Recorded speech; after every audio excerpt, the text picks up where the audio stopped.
thing about it is, once a lot of parents come to grips, as we get older, we start to learn more. And some of the songs, I sit back and, I might revisit, and I'm like, wow, I can't believe, I was listening to this or reciting this. Excuse me. You kind of make it into a chant and it becomes powerful, right? Because it becomes a collective chant and we start to chant it. Remember when Lil Wayne was saying he was the best rapper in the world, and you can see how he gained so much momentum from that, you know what I mean? Because he started to believe it. If you say something over and over, your neurons start to strengthen, right? Because anything you do in repetition, it becomes stronger, it strengthens. So if you're listening to this music over and over and over, or this type of music, you start to mirror neurons with the artist, and you start to believe that you are that artist. That's just how it goes. So the next thing you know, you're talking like the artist, you're dressing like the artist. We see an artist or we see a person on television, right? Holding a little dog. This is how they promote it. Then the next thing you know, in the hood, you see all of these women with these dogs that they can't really afford, right? $2,000 for a dog, and you will neglect that. You will neglect your rent. You neglect your rent to pay for that dog because you want that dog because you want to feel like the white girl you see on television. So you want to feel like that, so you go get the dog.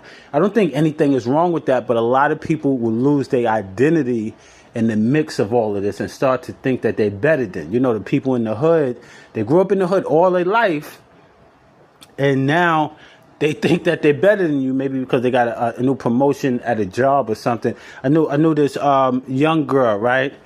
Grew up in South Jamaica, Queens, all her life. But she was like a little bit kind of like on the bougie tip, you know what I mean?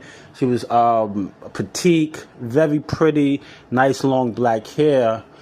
And even though she was living in the hood, she probably always thought of herself like that, right? She got with this white boy from Queens Boulevard, right? And then I noticed instantly the sister started acting funny. She would start sending people to go get the bud for her. She didn't want to touch this. I was like, wow, I can't believe it.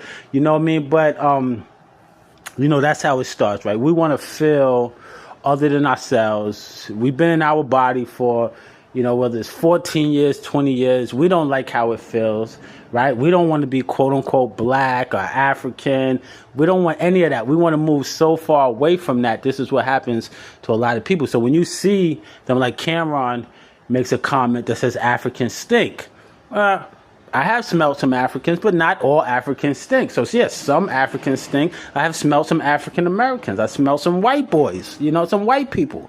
You know what I mean? So it's a lot of, it's psychological, the thing that's happening to us. A lot of times we don't understand it ourselves. So it's our behavior kind of projects that, right? So a lot of times we would think our behavior is valid. A lot of times when it's really not. You know what I mean? So yeah, but the hip hop and the music, you hear a lot of people speaking about it now because, certain people wake up at the same time. You have what you call a DNA explosion, and you start remembering things. You might say to yourself, you might be listening to a song, and you say, why am I listening to this? This doesn't do anything for me. Why am I smoking weed? It does nothing for me. Why am I drinking this alcohol? It does nothing for me. Why am I having multiple sex partners? It really does nothing for me. You're really doing more for the other person than you're doing for yourself. Spending all your money on the bud, spending all your money on the liquor, going to the club every weekend. You're doing more for the next person, and you're just draining yourself out until you come to the point where you have enough guts to say, I'm not going to do this anymore.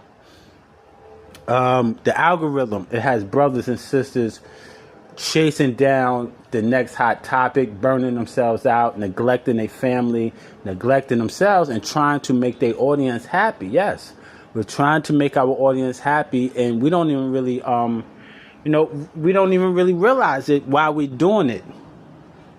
we're not trying to make ourselves happy anymore. We're trying to make other people happy, and we're trying to manipulate other people to hit like on our videos, to share our videos. We don't really care about them. Just like the rappers. The rappers don't really care about a lot of their fans. You know, fans are short for fanatic.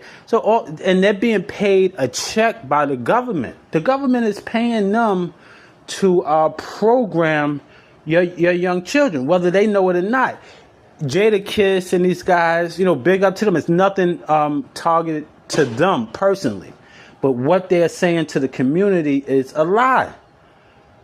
You know, I'm going to shoot your mother after dialysis. You know, this is disrespect. How can we tolerate something like this? Why? It's because we're weak and we're scared to speak up. We don't want other people to be angry at us. We're worried about what people think of us more than what we think about ourselves. But when you can, you know, salute to J. Cole. I remember J. Cole made a song calling out some of his biggest idols. And just because someone calls you out doesn't mean they dislike you. Or I'm not saying their music is trash. I'm not saying Jadakiss is trash or these rappers is trash. But you have a responsibility in life to be a stand-up person. And you won't tell your children this. You won't sit there and tell your children this. So why would you tell someone else's children? And you know, people say, hey, I'm not a role model. Yeah, and I can understand that. But still, you got to have some balls to stand up for yourself.